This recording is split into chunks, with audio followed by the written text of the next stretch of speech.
Amidst the ongoing conflict, a somber development emerges as Israel identifies the remains of another hostage, Eliyahu Margalit, handed over by Hamas the day prior.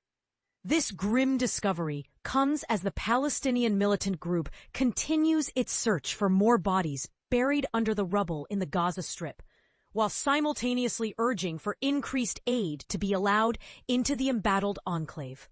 Margalit, aged 76, was abducted on October 7, 2023.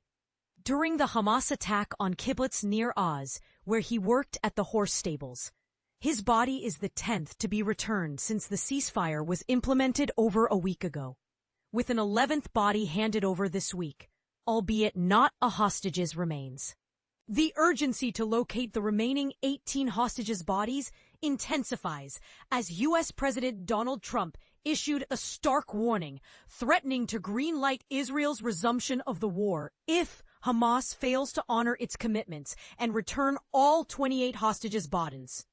The Hostage Forum, supporting the families of the abducted, expresses a mix of relief and determination, stating that while Margalit's return brings solace, they will not rest until all remaining hostages are brought home.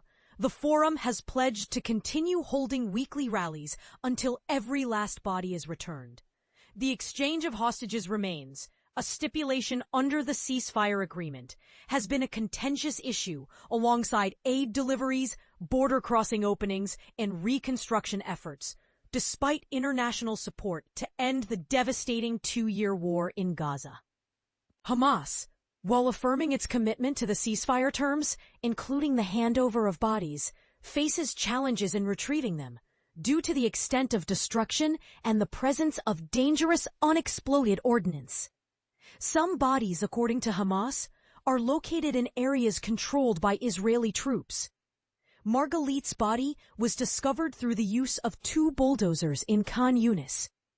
In parallel, Israel returned the bodies of 15 Palestinians to Gaza on Saturday.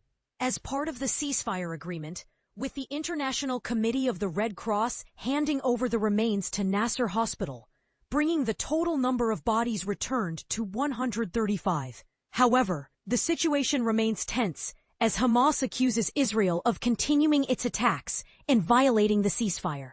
On Friday, the Civil Defense, a Hamas-run agency, reported 9 fatalities, including women and children, when their vehicle was struck by Israeli fire in Gaza City. The incident occurred in an area controlled by Israel, and the Civil Defense suggests that a non-lethal warning could have been issued instead. The Civil Defense recovered the bodies with UN coordination. Israel's military, however, claims it acted in accordance with the ceasefire, firing warning shots at a suspicious vehicle approaching its troops. The demands for aid persist, with Hamas urging mediators to increase aid flow into Gaza, expedite the opening of the Rafah border crossing, and initiate reconstruction efforts. Despite the ceasefire, aid distribution remains constrained due to ongoing closures and restrictions on aid groups. United Nations data indicates that only 339 trucks have been offloaded for distribution in Gaza since the ceasefire began, falling short of the 600 humanitarian aid trucks expected daily. Kogat, the Israeli defense body overseeing aid in Gaza, reported significantly higher truck crossings on Thursday and Wednesday.